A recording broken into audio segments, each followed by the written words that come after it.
Who Dey to all the Bengal fans out there. Happy football season to everyone else. We are back Mm-hmm. in a new football world. There's a big Mm-hmm. deal today. We'll talk about in a quick second. It has nothing to do with the Bengals. We got plenty of Bengals news to cover, but back with another episode of Gridiron Jungle, hosted by your two favorite Bengals fans. My name is You Rich. know it. Here with my brother Philly Phil. Phil, how you feeling? Man, I'm feeling great, man. It's kind of crazy the way the off season started. People feeling like we were sitting on our hands, and for whatever reason, I had a lot of that team I won't name, a lot of their fans talking about us, not getting a trade deal done when they were dealing with their own best defensive player, contract issues, and like you said, we'll dive into that. But I'm just glad I'm not a fan of that team. I'll say that. Nah, that's a fact. But no, listen, man. I do want to show some love to my brother D Hall, man. He going, Hey, you know what I'm I'm saying? sure he's going through it. I should have sent some He's been a condolences.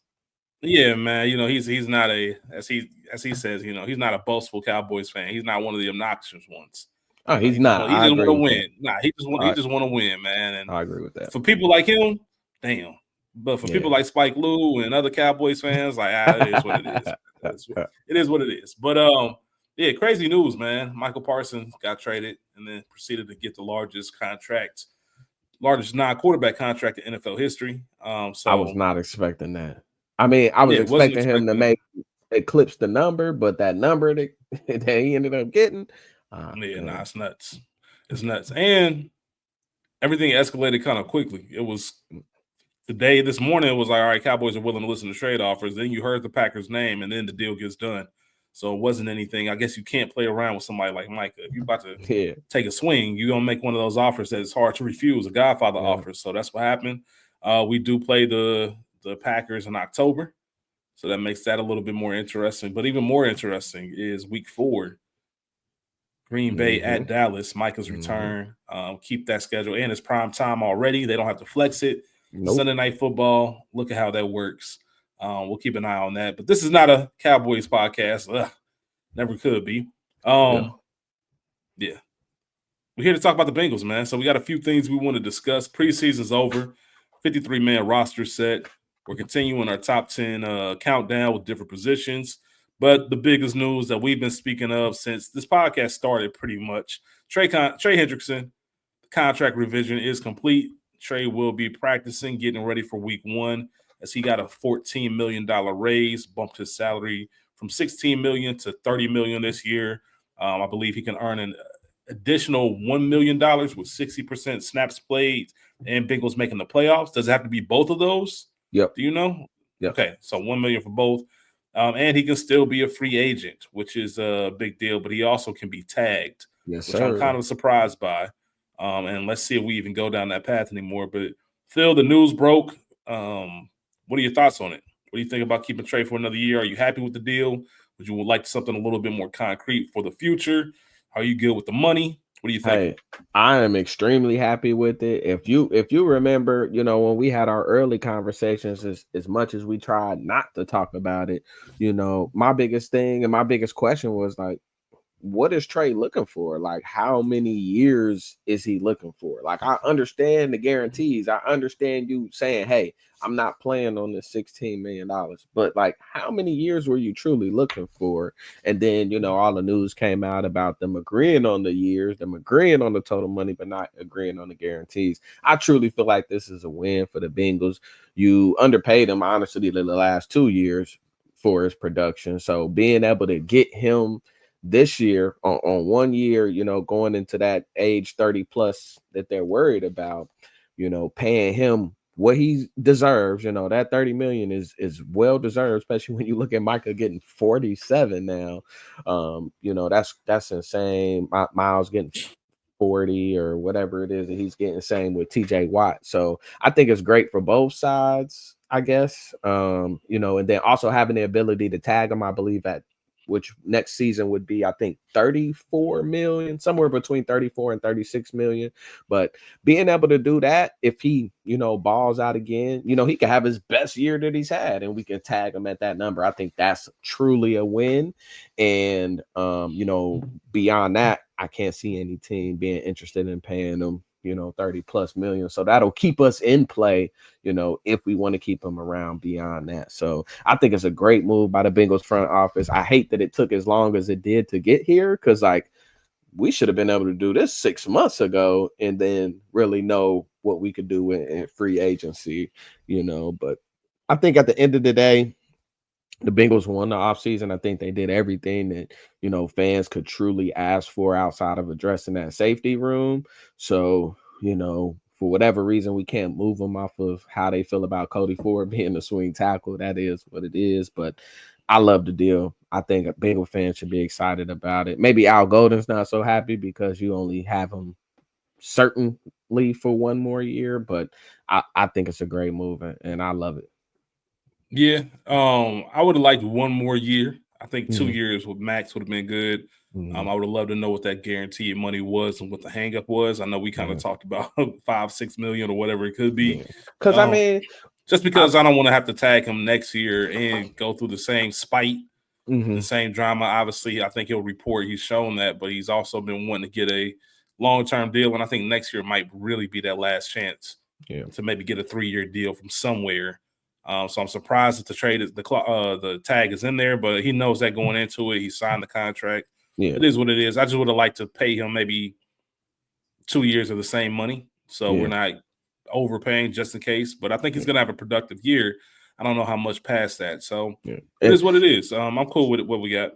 two things I will note: Trey said he was fine with being tagged. I'm guessing that's why he agreed to the raise without that clause. And as crazy as it sounds, Dalton Risner's talked about how much Trey talked about loving being a Bengal, even while he was going through his contract dispute. So him Yeah, still being that voice, being that recruiter, for our latest acquisition, I think is big time. And I think it says a lot about him and our organization as well, despite what everyone on the yeah. outside may say.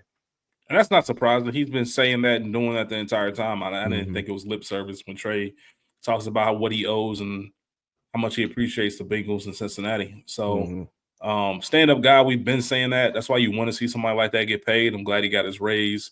Would like to have one more guaranteed year, but technically, I guess we do if we are going to tag him. Yeah. Like I said, we'll see how those numbers look like. That's going to be a hefty fee. But maybe he plays into that. Maybe that's the whole idea. Maybe it says, hey, if Hmm. you ball again this year, speaking of which, just came in at number 14 on the NFL top 100 list. Hmm. We got to remember this is a runner-up for Defensive Player of the Year. Yeah. So it's not far-fetched. Like I said, one more year would have been cool, but here we are, and I'm good with it. Yeah. We definitely have to maximize this window, which we'll talk about more as the season goes along. But this is the year. I feel really good. I feel confident about this team and what we can do. Going into the next move, which was signing. I thought our other weak hole was our offensive line. Not as a Hmm. whole. I'm happy with our tackles. Um, Fairchild's a dog. He's been one of the highest graded rookies, not just Hmm. linemen, but rookies in all of preseason. And then we got Dalton Risner, what you just Hmm. mentioned. Trey had good things to say. 7-year player out of Kansas State, Yep. played for the Vikings. He played drafted with the Broncos, played with the Vikings the past 2 seasons. Um, very, very happy with that, man. It ended up meaning that we had to waive Eric Gregory. I believe was it Eric Gregory that we waived? Yeah, Eric Gregory, Uh. the rookie. He got waived. He made the 53-man roster Hmm. with Hmm. this Risner signing. Ended up waiving him. Not sure if we'll put him on practice squad or if he'll actually make another team because once again he did make our 53 originally. But having somebody like Dalton Risner come in and be that last piece, Hmm. obviously you want him in camp, you want him more acclimated with the offense. But Right. if you can get him ready for week one and he can start in that right guard position, Hmm. easily the best line that Joe's played behind in the NFL. For Which once sure. again leads to my point with Trey. You got to do it now. There's no excuse for us not to do it now and really take advantage of this. And I'm hoping that everybody's locked in, including the coaching staff, and we get off to a fast start and a consistent play for this year. For sure. Yeah. And and again, like you stated, you would love to have him in sooner, so he can get acclimated. But there is some ties to us here. He was previously in Denver, as you stated, with Justin Riscati, who is our passing game coordinator, and he Mm-hmm. had great things to say about him. Talked about him never having a bad day. Talking about how important football is to him, how much personality he has, and talked about him being a natural fit in the locker room. Orlando Brown Jr. had great things to say about him. He remembered him from being at Kansas State. And no penalties over past years is what really, really stands out to me. I said it before when we brought him in for the visit. Like, not only does he not allow sacks, but he doesn't get penalties called him. You're not going to hear his name called, and that's what you want from your. I never want to hear my offensive lineman's name called in the game, not at all. You know what I mean? So that's the type of guy that you want. People can downplay it all they want, but I truly think he is the missing piece on that line, especially when you got to think about those teams that get that press up the middle, and that's what usually really bothers Joe. So what I we're seeing think in week 1. I think that move cannot be talked about enough, even if it is outside looking in, that you don't think that a guy that you pick up 10 days or 2 weeks before the season start would make an impact, be a starter. But that's what I see. And he's still young. I mean, he just turned 30. So Everything's set up, man. It's going to be a great year. It's going to be one where you question why you even follow sports. One of the two. But I know it's going to be a great year. I've been calling that all year, all off season. Very calmly telling people that the Bengals are going to win the Super Bowl. They look at me and say, "You really believe that?" I'm like, "All right, I'm not going to make some grand case. It's just a gut feeling. I have it. You know what I mean? It's going to be an incredible year for us. I'm looking forward to it. With that being said, preseason finale. We played the Colts. I don't even remember the final score. I know we got our face kicked in. I think it was like 41-14. It was bad. Yeah, 41-17, 41-14, whatever the case was. We're not going to go over the game really because by the time it ended, we didn't have enough time to record. 53-man rosters already set. We're going to be looking towards week 1. Not this week, but we will have an episode next week as we get ready for that first game versus the Browns. Yes, sir. But you were at the game. Mm-hmm. I just want to get your take on it. What was your actual take on watching the game at home, final preseason game? None of the starters played. Yeah. It was just kind of out there just to be out there. I'm looking up the final score to be accurate. It was 41-14. What was your takeaway? What caused it? Was it just the backups not playing well? Was it Indy looking that had good? a lot to do with it. It was bad. I mean, it wasn't that Indy was really looking that good. I mean, we had some plays. Kendall Milton, I think, was the only bright spot really, but Desmond Ridder was so bad that it was just hard for anybody else to get in the rhythm, or really hard to evaluate any of the skill guys. And I made a joke to a few people, like, once they got past halftime, like once they got to that third quarter, like I felt like I was playing harder than the guys on the field, and I didn't play. So it was pretty bad. We ended up leaving a bit early because it's just all them guys that was out there playing are no longer with us. So it really didn't serve a purpose once it got to that second half. But I'm glad that's over with. I'm glad that's behind us. And I think I'm tired of playing the Colts in the preseason. Like, I mean, like, we only played 3 games. Like, why are we playing the same team 2 years in a row at home? Like, probably a quick trick. You know what I'm saying? 90-minute drive, shorter plane ride for them. Yeah. Something in and out, especially in I guess you still want to evaluate some guys, but like you said, a lot of those people they're not even on the team anymore. They're looking for jobs. For sure. So yeah, those last games are a little bit rough and they're a bit of a downer, which is why I didn't watch it. I was busy anyway, but I didn't feel the need to go back and rewatch that game. So Phil, you went to the game for us. We appreciate you for that. Well, like I said, next week we will be discussing week 1 and kind of getting a preview for that. But before we do, since that game ended, we obviously set our 53-man roster. Were there any surprises that came to you? We kept 2 quarterbacks. We ended up keeping 5 tight ends. Mm-hmm. We talked about the D-line move. Eric Gregory ended up being cut in order to sign Dalton Risner. Secondary, that's all set up. Were there any surprises that you saw? We saw the rookie long snapper win the job. Yeah. William Wagner. Yeah. What were you thinking? I mean, the only surprise really to me, well, I won't say only, but the biggest surprise to me was the decision to go with 5 tight ends. I honestly thought that, once they added Fant, then that kind of eliminated any type of thought of them going with 5 tight ends, especially how much they were playing Tanner Hudson. I'm like, oh man, like Tanner's fighting for his life here. They're it's gonna be between him and Cam Grandy, what I was thinking. But the fact that they decided to keep Cam Grandy as well definitely shows me that they're committed to the run game and to playing more 12 personnel. And then you also have to factor in that Gesicki really is the third receiver. I mean, he's not really a traditional tight end in any sense of the word. Tanner Hudson is also kind of strictly a pass catcher. Fent can literally do everything. Grandy is more of a blocker, kind of like Sample, but is okay in the passing as a pass catcher. So that part I would say was surprising to me.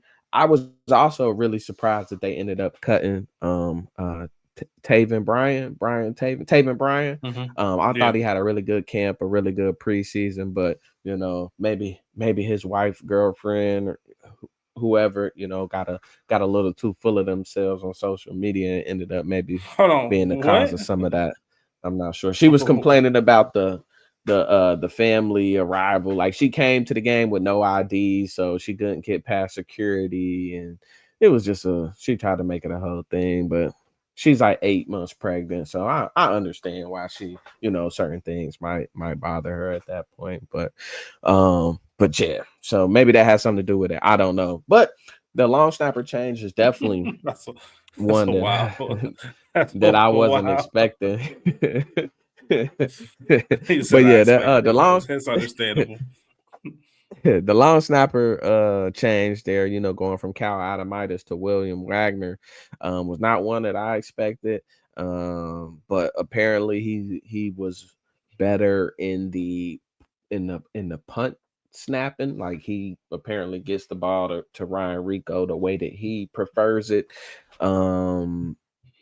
Versus Cal Adamitis, who maybe had a little more strength but didn't have that accuracy and placement as well. Do lose a little bit as a blocker, but I mean, as a long snapper, hopefully you're not having to block anybody, because he is kind of on the smaller side. But we'll see how it goes. I mean, yeah, we'll see how it goes. But other than that, I think it was no real surprises. I would love to upgrade from P. Ron in that running back room. If it were me making the decisions, I still like a safety to be added. Although I'm rooting for PJ Jules, I'm excited for him. He's a great story there.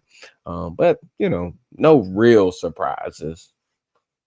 Yeah, Justin Simmons would be nice if that was the case. I know you mentioned that before, and like you said, um, 5 tight ends was a little bit surprising, but you broke that down perfectly about Gesicki not being a real tight end. So it is Mhm. what it is. We did add, I think, Javon. I'll forget his last name. He's he was signed by Jacksonville last year. He was drafted by Jacksonville, I Oh, believe, the 4th tackle. round. Yeah, I know you mentioned Yeah. you wanted another tackle. We don't have Hmm. another tackle on the active roster outside of our starters, but it is good that we got somebody on the practice squad just in case, because that Agreed. is going to be a position that I'm taking a look at. But no other surprises. I mean, once they stop doing the tiered cuts, where Hmm. they cut it down from, I guess, 96 to whatever the number were to get down to 53, the element of surprise Hmm. kind of left. We kind of knew what this roster was going to look like. There were a couple position battles, and then, um, once Mitchell Tinsley had his game against Washington, he locked up that last receiver that we Yeah. were kind of debating. That was the only real position battle who was going to get that 6 receiver spot. So here Hmm. we are. So this is our 53 that we're taking into the season. Um, I think the offseason went great, all things considered. Yeah. We signed Jamar. We extended Jamar. We re-signed T. We got Trey back on the Rays. We got Dalton Risner here. We had an incredible draft. Some really stud linebackers, Dylan Yeah. Fairchild, um, Brooks, who I'm really excited about. So Other people that I'm probably not even thinking of right now. Rookies from yeah. last year, like Chris Jenkins, got better. Like I think we had a Hmm. very solid offseason, which goes to what I said earlier. It's going to be a very big year for us. With that being said, as we'll get into the team more next week, let's continue our top 10 series that we've been rolling out until the start of the season. We got 3 Yes, more sir. left. Today is going to be cornerbacks and safeties. And then we're going to have edge rushers, pass catchers, and then, of course, end it on quarterbacks when we have our final week 1 preview. But with that being said, where cornerbacks and safeties feel, who do you want to start with? Do you want to start with corners or do you want to start with safeties? And for everybody out there, we're gonna do top 10 of each. You gonna start with corners? I'm open. We can start with corners. We should have the same number 1 and 2 corner. I would All like to think, right, I like that. even if they're I not in the like same that. orders, but we should start that. So I'll go ahead and get us started on this one. Um, Okay. so at my number 10, a guy who finally is healthy, had a good healthy year. He's at number 10 because of this. The talent's not the issue. Remember, for those of you who haven't listened, this is not like just a general who's the best cornerback in the league. It's based off of last year. What have you done for me lately? Combined with a little bit of what their pedigree is and who they are and what they've Hmm. accomplished throughout this entire league. But I lean more heavily towards what have you done for me lately. Career high games, 15 played, one interception, 13 deflections, 68 tackles, 49 of them solo. One thing about this guy, he is a cornerback that can tackle, so a lot of plays just don't work against him if you try to pick on him. He had Hmm. 2 sacks, 5 tackles for loss. He will be higher, should be higher. He just needs to play more games and be a little bit more active on the field. Best ability is availability. That's going to be J.C. Horn of the Okay. Carolina Panthers. He is my number 10. I think his play probably warranted a little bit higher on this list, but this many games. It's the first time you ever played 15 games in your career. You got a 4-year, $100 million extension this past offseason. I want to see you on the field a little bit more before I start moving you up this list. But the talent is there. It's just about the availability. Definitely. He could easily be top 5 next year if he plays another 15, 16 games. Yeah. He's that good. Yeah, I like JC Horn, but you broke it down perfectly. I don't even need to reiterate anything. Oh, and I'm sorry, I forgot. Let me before I'm doing this all out of order, y'all. I did have 2 people that I think could be on the list next year. Okay. I got a couple honorable mentions. So my honorable mentions: Jalen Ramsey. Okay. Jalen Ramsey did not make my list. He was on the But outside barely. can't make mine either. If we had 11 spots, he would have been number 11. All right, but he Okay. just didn't make it. Byron Murphy Jr. and AJ Terrell. Okay. AJ Terrell is just one Yeah. of those people that you ever had that person you just haven't given up on yet? Yeah. Like Nah, I mean we know he's good. I'm not saying yeah, it like that, but he should be much better than what he is as far as from a production standpoint. And there's no reason why AJ Terrell shouldn't be on this list. Let's put that's it like fair. that. That's fair. In my opinion. And when it comes to who I believe can be on this who can be on this list next year, I'm gonna have Deron Bland and Cooper DeJean. Okay. Deron Bland, I Awesome. believe he was second team All Pro last year. Not last year, but the year before, Yeah, 2023. I think so. He had that big year, but fell off. So we'll see what happens when he back in that lineup and once again without a little bit of edge rush help. But Yes, it is what sir. it is. Who are your honorable mentions? Who do you expect to be on the list next year? And who's your number 10? Yes, sir. So expected next season, I'm starting it off with a wild card, with a banger, with some Bengal bias. I'm going with Dax Hill. I expect to be on this list next year. I like that. S- I'm not mad at super, that. super versatile. I thought he was our best outside corner last year before getting hurt. He's going to start at nickel this year, so I'm excited to see him there, even though I want him outside. I've got Andrew Phillips from the New York Football Giants. Okay. Believe he's a UK corner. I kind of like those guys. He's a hell of a player. I thought he had a great year as a rookie last year. And then my third on my expected next season, his running mate is very, very, very, very high on this list, and that's Kamari Lassiter for the Houston Texans. Big fan of his game. He balled out last year. Couldn't quite get him on this list, but he's rising. So, honorable mention. I had a guy that you named, Cooper DeJean. I also had Marlon Humphrey. I don't care if he was all pro last year. He's not on my list. Because man, does he get cooked a lot. Yeah, it's And hard when you see him get cooked by then, the Bengals twice a year. and then I'm a butcher his name, but my man, I believe it's Demodore Lenore from San Fran. He Mm-hmm. dog. I really wanted to try to squeeze him on my list, but just couldn't find room. But at number 10, he gives me Legion of Boom vibes, very aggressive, very physical, maybe the best corner in the league against the run.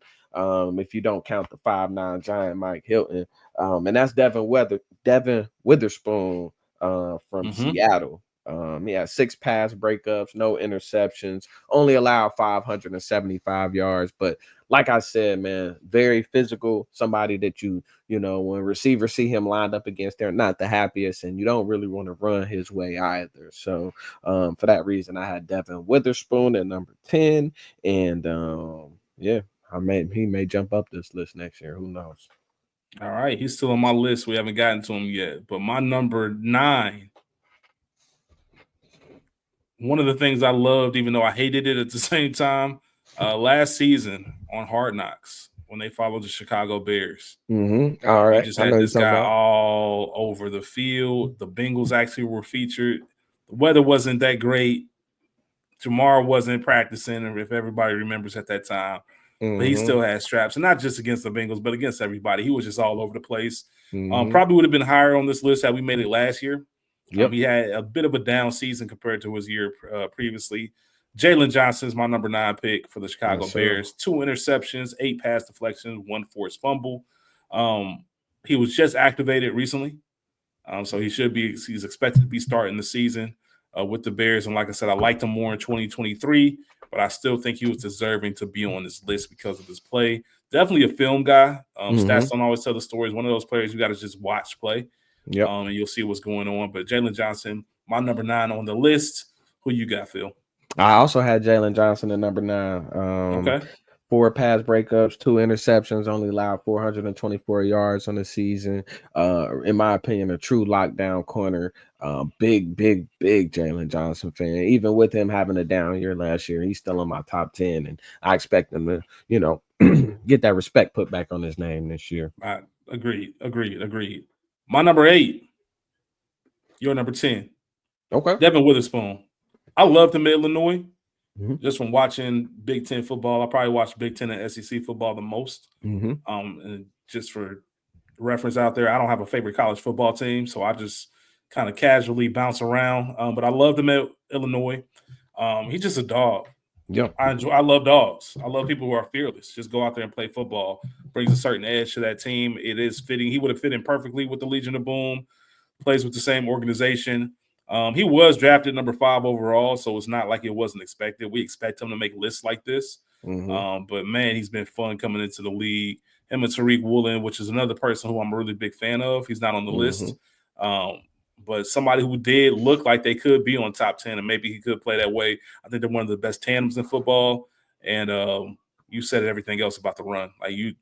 He will bring it. He will bring it. So whatever you want to do, he with it. And I enjoy people who are like that. I enjoy it, man. So shout out to Devin Witherspoon, my number 8 cornerback in the league. Who do you have? Number 8. I've got one of them birds. I've got a Super Bowl champ. He was a rookie, and that's probably the only reason why he's number 8 on this list. Great press corner, true ball hawk, 9 pass breakups, 3 interceptions, only allowed 483 yards in a division that's got some really good receivers that they got to see twice a year. And that's Quinyon Mitchell, somebody that I really wanted to see in stripes.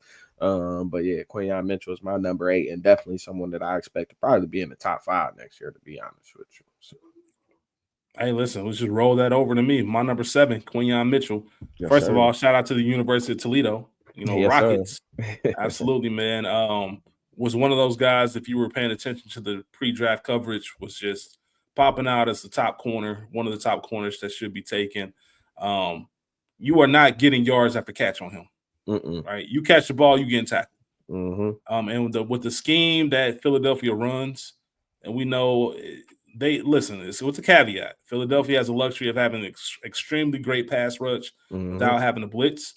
But the corners do still have to cover a large amount of the field by themselves. They trust those corners out there. So it's even more impressive when he's out there covering. And if you are going to catch it on him, you're going down right away. If you look at the 2024 playoffs that they just wrapped up, he gave up 5 catches for 7 yards. Yeah.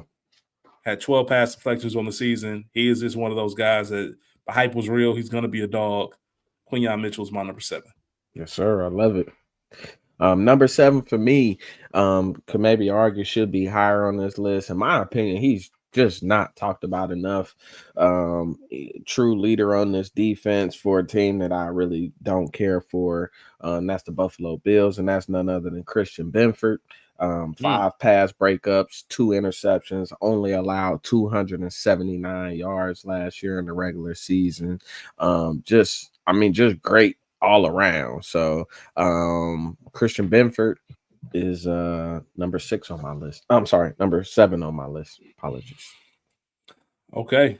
The person who I kind of want to put at number 6, I can't put him at number 6. I'm gonna keep him at 5 where he is. Um, if this was solely based off years, he would be number 6. But he's shown too much in the league so far, even though he's up and down. But we'll talk about him in a second. My number 6 is going to be Christian Gonzalez, Okay. the New England Patriots. Yes, sir. He only had 4 games in year 1, Mm-hmm. and still put up some numbers and still showed flashes. Last year, he played 16 games. He had 2 interceptions, 11 deflections, 1 fumble recovery for a touchdown, 59 tackles with 50 solo. He's kind of the opposite of Devin Witherspoon, where he's not really going to get in there and get muddy, but he can definitely play and cover your best team's receiver. He started at Colorado, then ended up going to Oregon. It's patient, great footwork, great anticipation. One of those guys who I think is just very, very like he could sneakily be top 3 in the next 2-3 years. Especially the more he plays. He's only got 1 full season under his belt, and he was already impressive enough to be at my number 6. So Christian Gonzalez is number 6 for me.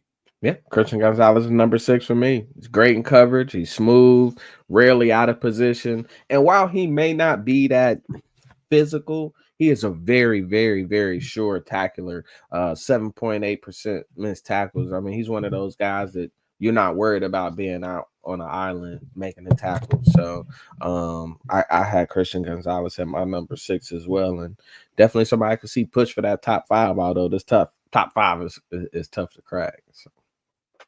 All right, number 5, man. You can't stay on top forever. Yes, all right, sir. You can't stay on top forever. This guy just got an extension. Talk of the town, instant superstar coming into the league. Was kind of a big deal. His college team is playing on TV right now. Okay. Number 5 is Sauce Gardner for me. All right. And I know some people are thinking like, "What? Sauce ain't the top." But Pro Football Focus had him their number 1 corner. I don't care nothing about that. Not last year, they didn't. No, they did. Last year, they did. Yes. Oh, for this past season, which is why take PFF with a grain of salt. Yeah. Either way, he just didn't have a great year. Now, I will say part of this is the expectations that he set for himself. Sauce Gardner is a really, really good football player. I saw one exec when I was reading some things on him say it. Like, part of the reason is he was kind of given too much too soon. And he was just putting in conversations that he really wasn't ready to be in. I think with Glenn coming over, he's going to be in more man-to-man coverage, which I think will suit him. He's 6'3". Not as much zone as he's been playing. But I really think that 1 pick last year, 9 deflections. His first 2 seasons, he was all pro. No awards from him last year. We had 1 sack. I just think he needs to be a little bit more consistent, be a little bit more disciplined, and go out there and show that he is one of the best corners versus talking about he's one of the best corners or having that reputation that's really not there. Incredible player, top 5 corner in the league. I would want him on my team, but I don't know if he's top 4 or higher than 5. He has the potential and talent to be so, just needs to get there. For sure. I mean, he definitely did have a down year this year, but believe it or not, he was targeted less than the defensive player of the year, Pat Surtain. So, I think that says a lot too. But number 5 for me is from that team who's hosting the UC team that's playing right now. And that's Trent McDuffie for Kansas City. Extremely smart, extremely versatile, can play inside, can play outside, both at extremely high levels. You usually, you sometimes see guys that can do that, but don't do both at a high level. He does both at a very high level. 8 pass breakups, 2 interceptions, allowed 661 yards last year, being asked to do a lot. And, really is a big part of that Kansas City defense, and has earned a lot of trust from Spags over there. So I got Trent McDuffie in my 5 spot. Yeah, man, that's my number 4. So we'll keep it rolling. Started off his rookie year playing mostly on the outside. Played a lot more inside. Then he had some injuries that kind of put him back out there. But to your point, very versatile. He can kind of just ruin all your plans that you have. Second team All Pro this past season. Mm-hmm. So it's warranted. He played a great. I mean, especially after they lost. Was it Snead that went to the Yep. Titans? Yep. Yeah, especially Jerry after they Sneed. lost Snead. Part of the reason that they let him go is because they knew they had McDuffie there, and he could kind of pick up that number 1 corner option. 2 Mm-hmm. interceptions, 13 deflections, 1 forced fumble. Um, Not the biggest guy on the field, but he can definitely make an impact no matter what. Great instincts. Um, I'm taking him at number 4. Yes, sir. My number 4 is right up the road, still in Mm, Ohio, former Buckeye, one of my favorite Buckeyes. I don't care about the injuries. I don't care if he's had 16 concussions. It seems like, when Jamar Chase says you're the toughest receiver, I mean the toughest corner that he's faced. Damn it, you going in my top 5, and that's Denzel Ward. Elite in hmm man coverage, true ball hawk, always getting deflections. Like I said, he does come with those injury concerns, but I love Denzel Ward's game. Yeah, I think 17 pass breakups last year, I think, which led the 19 leagues. led the Not, league. 19, so 19 pass deflections led the yeah, league last year. man, he's a stud, man. I love Denzel Ward despite him playing for that team up north. So. Yeah, that's my number 3. You got to give him Mhm. credit, like you just said. Jamar tips his hat, even though there is a rivalry there. Tips his Mhm. hat because he is a tough cover. He was always a tough cover ever since he's been here, or been there in Cleveland, should I say? I know he gets a knock for injuries, like you said, but he's played in at least 12 games every season. Mhm. Obviously, you want your star for a full season, but he hasn't had like the years where he's only played 5 games or 6 games. He's played double digits. He played 16 last year, which was a career high. 19 pass deflections, as I mentioned, 1 forced fumble, 1 fumble recovery. I believe he's making 30 million a year, if I'm not mistaken. So he's up there as far as like Mhm. highest average for corners. Denzel Ward is just a dog, and the Mhm. fact that we played him twice, the first game's usually more rough. For some reason, that second game they're usually out of it, and Mhm. he's either not playing or something else is going on. Uh, but he is somebody you got to circle on that calendar every single year. Mhm. We gotta make sure you account for him. But number 3 on my list, who you got as number 3? My number 3 is your number 5. That's Sauce. Mm, okay, People talk about him having somewhat of a down year last year, maybe a little bit of inconsistencies. I don't know. Maybe it was Ice Spice. Maybe it was just the Jets culture. I really don't know. But when he's at his best, I think he truly is arguably the best. I mean, similar to my number 1, he is a technician, one of those guys who you put on the tape and it's just coach tape. I mean, um, he's sticky in coverage, and you can't teach the the the the attributes and skill set that he has. He's just one of those guys. If you were building a corner, you would probably build him to look something like Sauce Gardner. So that's um fair.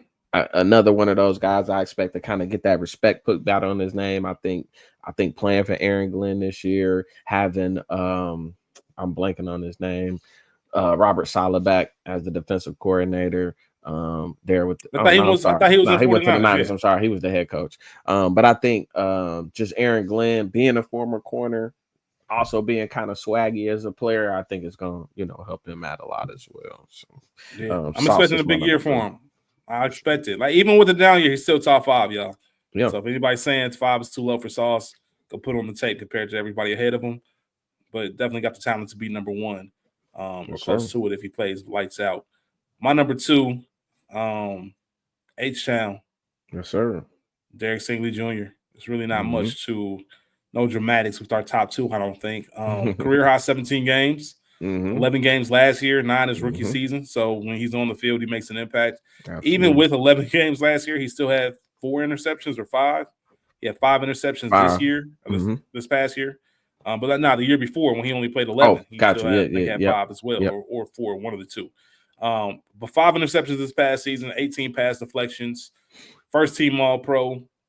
Showed you exactly why he was drafted 1 spot ahead of Sauce. Mhm. A lot of people were banking on Sauce to go number 1. But it was really Derek Stingley Jr., just one of those guys where you just can't teach his talent. Yep. NFL's in his bloodline. So, his grandfather played in the NFL, Daryl Stingley. Mm-hmm.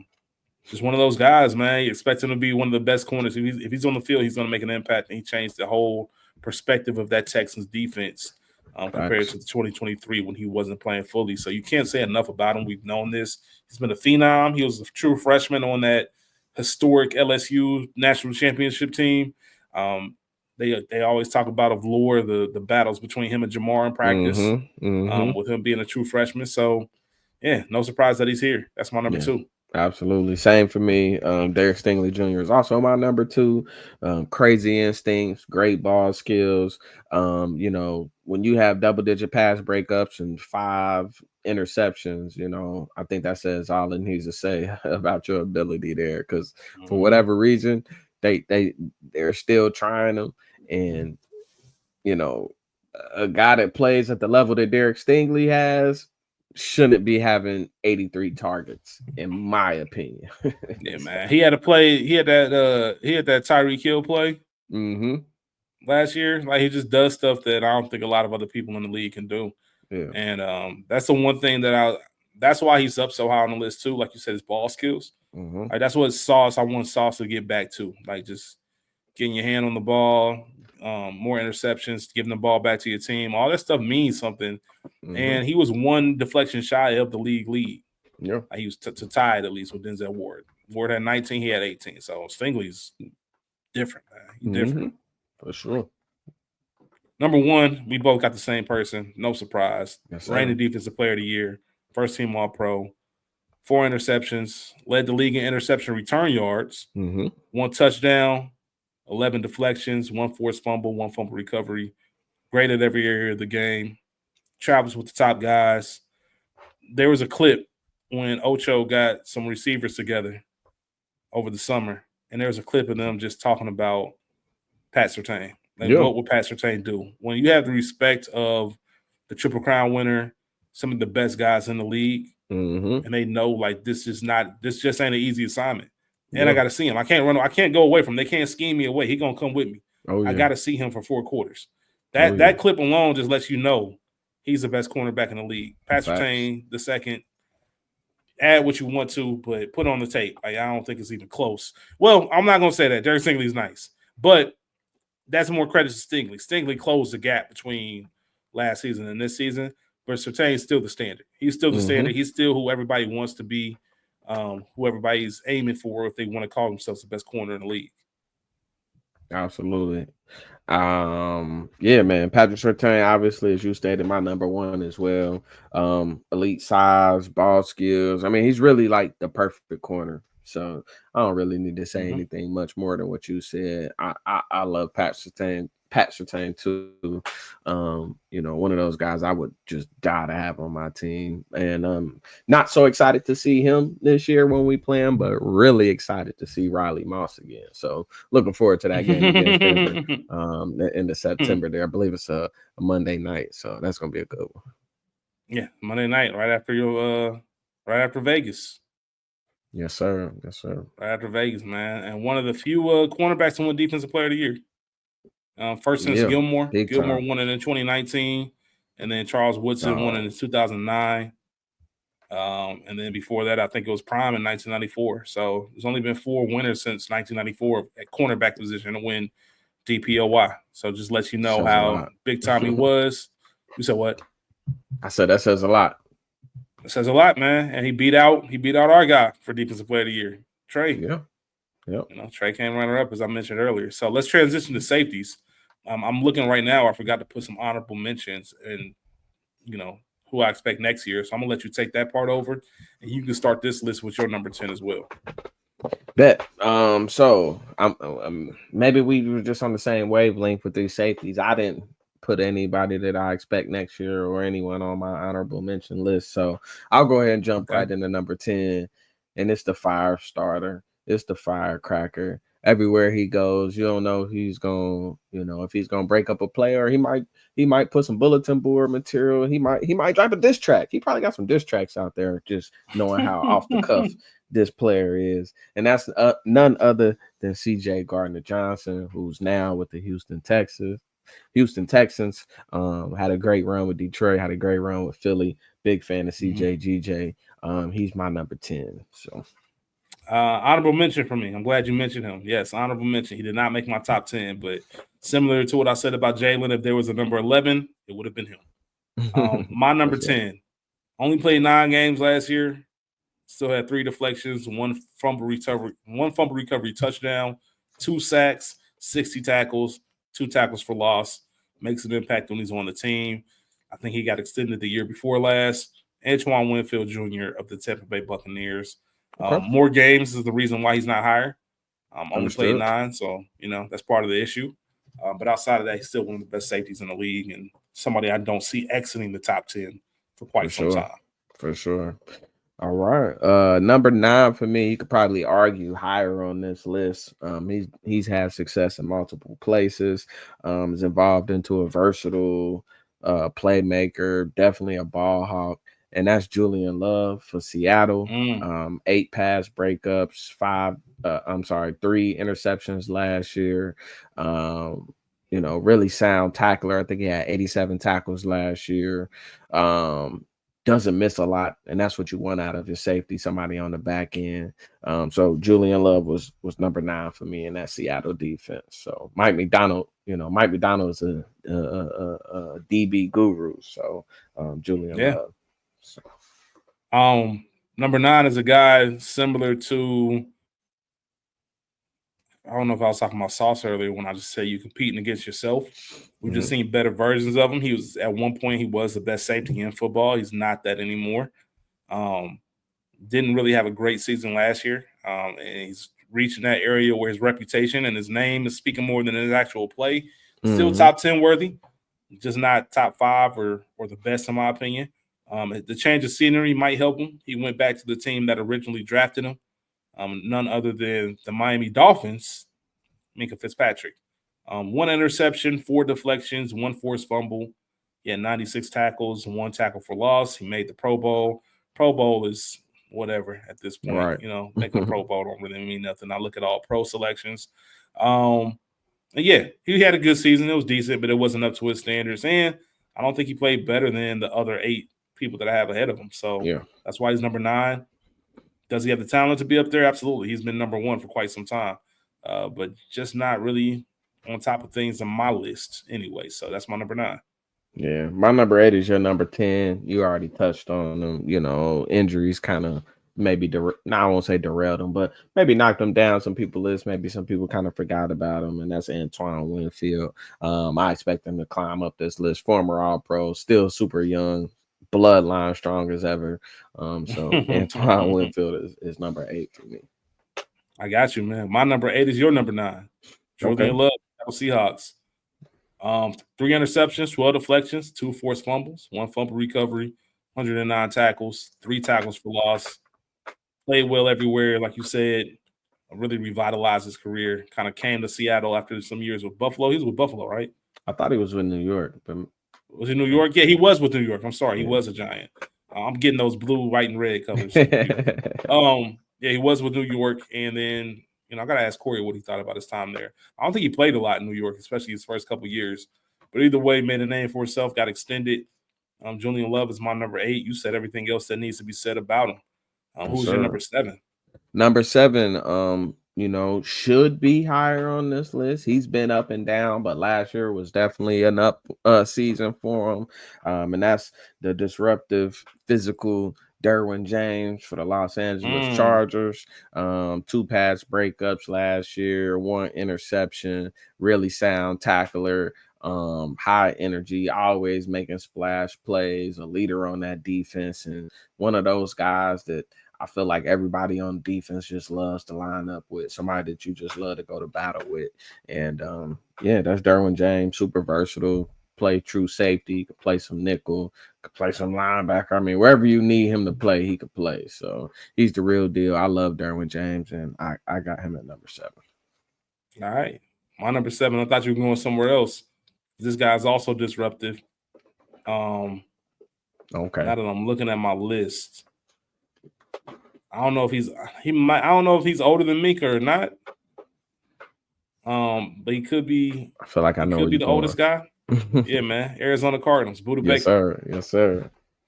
5 deflections, 1 forced fumble, 2 sacks, 164 tackles, 10 tackles for loss. Mm-hmm. That's what I'm talking about when I Mm-hmm. want a safety who's kind of playing all over the place. Mm-hmm. Second team All Pro last year, so we got to give him credit for that. Buda's a baller, man. He's a baller. He's gonna make plays for you every single time. I don't want to say he's like the Honey Badger, but he just manages to always be around the ball and in Yeah. position to make a play. And he can really help you in the run support if you need to, which comes in handy in that division. So Buda is my number 7, but you got a number 6. Yeah, number 6 for me is Brian Branch from the Mm. Detroit Lions. I mean, man, super instinctive, hell of a playmaker. Every time you look up, I feel like he's deflecting a pass. He probably just deflected a pass right now. 11 pass breakups last year, 4 interceptions. Just super sound all around. Somebody that Detroit's able to kind of move around as a chess piece on that defensive backfield. They even use him a lot as a pass rusher. So I just love everything about his game. You could tell he was coached by Nick Saban there at Bama. And just somebody coming out that I was hoping the Bengals had interest in. I thought he got drafted lower than he should have got drafted, but hell of a player. He's making an impact. One of those guys you just see pop off the screen. So Brian Branch is my number 6, and I don't know, might be in the top 5 next year.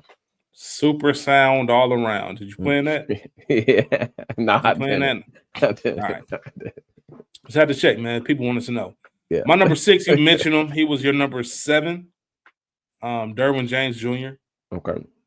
1 interception. You kind of went through his stats. So one thing I wanted to point out: 5.5 sacks. Yeah. 5.5 sacks. That is Yeah. incredibly impressive.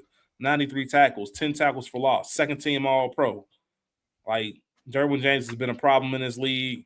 He's similar to a lot of people. Great talent. Sometimes his availability wasn't there, but Mm-hmm. outside of missing some of 2019, I think missing the entire 2020 season, he's really been relatively healthy and a disruptor on that defense. So Derwin James is my number 6. I love it. We I get love into it. top 5 territory. Yes, sir. Top 5. You already named him.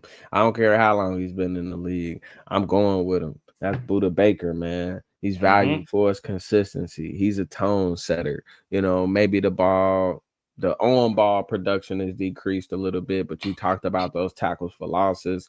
He's always getting stops, always seems to be in on the play. I think he had 2 sacks and 8 hurries last year. So, I mean, he's really affects the game in a lot of different ways. Is always on the field, So Buda Baker is at the bottom of that high end there, and he's number 5 for me. Yeah, man. My number 5. We talk sometimes about getting defensive players jerseys. Mm-hmm. You know what I mean? Our offense is so explosive. If this guy was still here, Yeah. I'd have his jersey by now. Yes, sir. Still hurts me that he left. Made one of the biggest plays in Bengals history. He deflected the ball that got tipped to Von Bell. Mm-hmm. That led to the interception in the AFC Championship game to lead us to the Super Bowl. Jesse Bates III. Yes, sir. 4 interceptions, 1 touchdown, 10 deflections, 4 forced fumbles. I repeat, 4 forced fumbles, 1 fumble recovery, 1 sack, 102 tackles, 2 tackles for losses, or 2 tackles for loss, excuse me. Jesse Bates has still been balling out. And he really was better the past couple years. Yeah. This was a low year, and he's still number 5 for me. He is everything that we've been looking for since he left the Bengals. We still haven't gotten that safety position right. Especially when you look at it now, we could have just paid him. He could have been on this team. Like, it's really nothing when you look at it. But I digress. It is what it is. He deserved his money. He deserves all the acclaim and everything he's getting. He is number 5 on my list. Could have made an argument to have him higher. Yeah. But he's number 5 on my list. Yeah. Who you got it for? Yeah, number 4 for me. We had a new team that he was playing for this past year. Great ball production, excellent in coverage. Xavier McKinney, he was a baller for New York for the Giants. Can't believe they let him get away to Green Bay. He had 8 interceptions last year. Additional 3 pass breakups. Another person that you wouldn't expect to be a sound tackler, but is a sound tackler, and really improved that back end of that defense for Green Bay. And think you definitely could see that the Giants were missing him when he was gone. So Xavier McKinney is number 4 for me. Okay. All right. Who you got a number? I'm sorry, it's me. Number 4. Mm-hmm. Number 4, league leader in interceptions. First team All Pro. 1 touchdown, 12 deflections, 83 tackles, 1 tackle for loss. That league leading interception, that number was 9. That's Kirby Joseph. I believe he played in the same secondary as Devin Witherspoon at Illinois. If I'm not mistaken. I believe they did. Kirby Joseph of the Detroit Lions, incredible season. Not out of nowhere, he's been creeping his way up and making his name known, but this was the year that he really just kind of balled out, helped the Lions to that incredible record.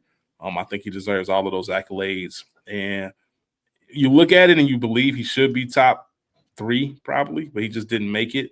Actually, his teammates still ranked a little bit higher, in my opinion, than Kirby Joseph. I know he was your number 6, but I'm still waiting. We're still waiting on him on my list. Yes, sir. But yeah, Kirby Joseph being at number 4, I think that's perfect position for him.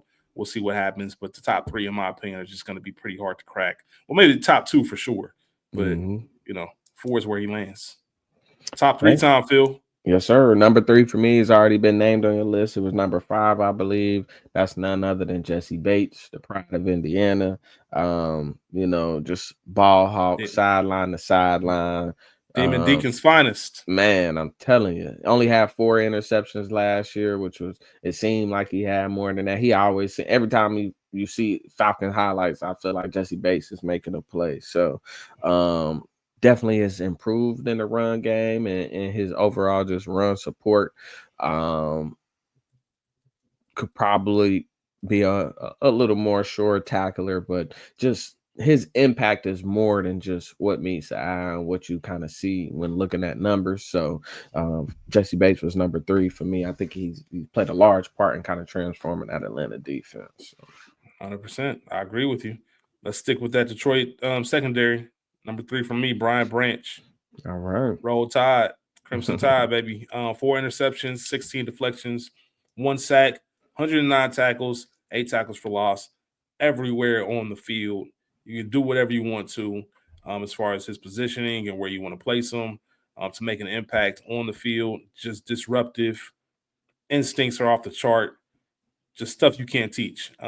Brian Branch is just, when I thought about this list, he wasn't somebody who I thought of right away. But then I started just doing a little bit more research and looking at some film. Like, yo, this dude is really one of those ones. He's real deal. And I thought, my list is a little bit out of all the lists we've done so far. This is the one I was like, man, this seems a little bit crazy, but I'm gonna roll with it. I'm gonna trust my gut. I know Brian was your number 6, but I had him at 3, and I think he deserves it. So Brian Branch is there. Top 2 time. Who's your number 2? Hey man, I'm coming with some more hate. Maybe you could argue he should be 1. His paycheck that he just got says that he should be. I'm gonna go ahead and jump into it. It's none other than a guy I hate seeing 2 times a year. Super versatile, coverage, run game, rushing. I mean, he does it all. That's Kyle Hamilton. I'm not gonna hype him up anymore because he's one of those purple dudes. But shout out to Kyle Hamilton, man. He's a stud. Another one of those guys you would just love to have on your team. And he's number 2 on the list for me. While he is a great tackle and a willing tackler, he still misses too many tackles for my liking. I get you. Very versatile, like you said. This was somebody I had Hamilton at number 1, and then I put him at 2, and then I thought about it. I'm like, is this right? And I kept him there. He's my number 2 as well. Kyle Hamilton is my number 2. All the talent in the world to be number 1. You can really flip flop it depending on it. He just didn't have a great year. He was second team All Pro, 107 tackles, 4 tackles for loss. 9 deflections, 1 pick, 1 fumble recovery, 2 sacks. Like, he's versatile. You can do all things with him. He just doesn't. If he was a little bit more of a, if he had Devin Witherspoon's attitude with this same versatility, I think he's won by a long shot. But there are some things that I think he's lacking. But I hate saying that because it's still Kyle Hamilton. He's still number 2 on the list. Like, he's not bad by any measure. And this is more of a season thing. I think he could easily be number 1 if you had him. If you had him at number 1 on your list, I wouldn't be upset with you. I just think that my number 1 is more deserving and kind of came out of nowhere. But I don't want to say came out of nowhere, but we'll talk about it when I get there. Who was your number 1? My number 1 is Kirby Joseph, man. Okay. Kirby Joseph, man. I mean, you talked about him being a turnover machine. He's definitely a leader on that defense, elite in coverage. Probably the surest tackler on this list, 5.6% missed tackle rate. I think that might be the lowest out of all safeties that qualify as far as time played. So I love Kirby Joseph. One of those dudes that's gonna fight the other team in joint practice. Man, that's the type of dude I want on my defense. So yeah, do it in the joint practices. Don't do it in the game. Don't get us in trouble. But in them joint practices, let them know. You know what I'm saying? So I love Kirby Joseph. He's a dog.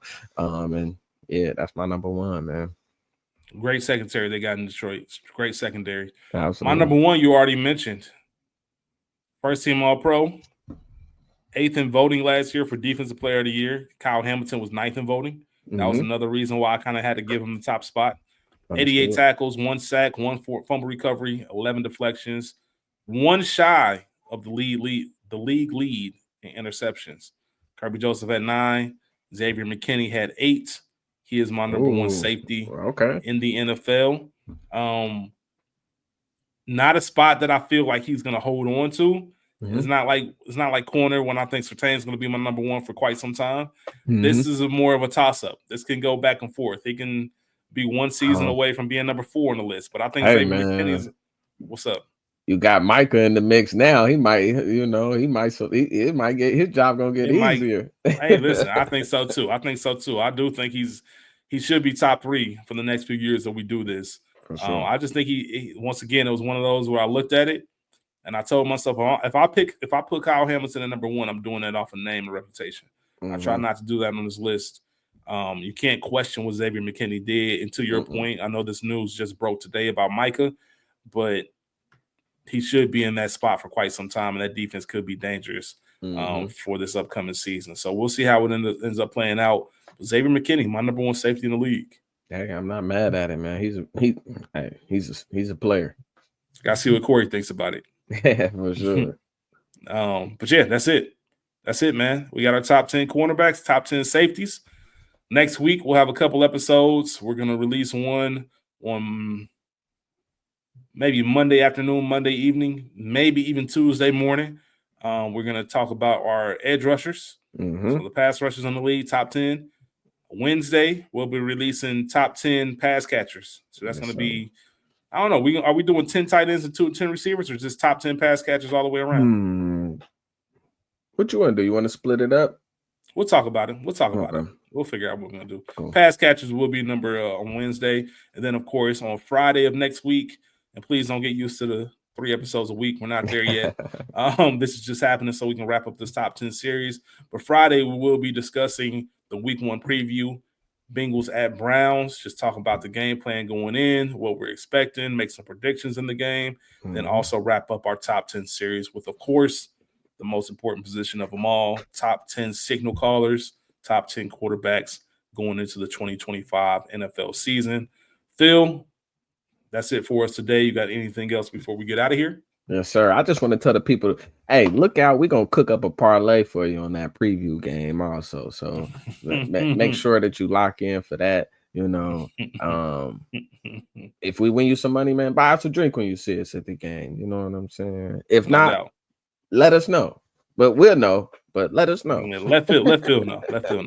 But all right, y'all. We appreciate you for tuning in as always. We're looking forward to next week's episodes. Really starting to get into the season, man. The NFL season officially starts a week from tonight.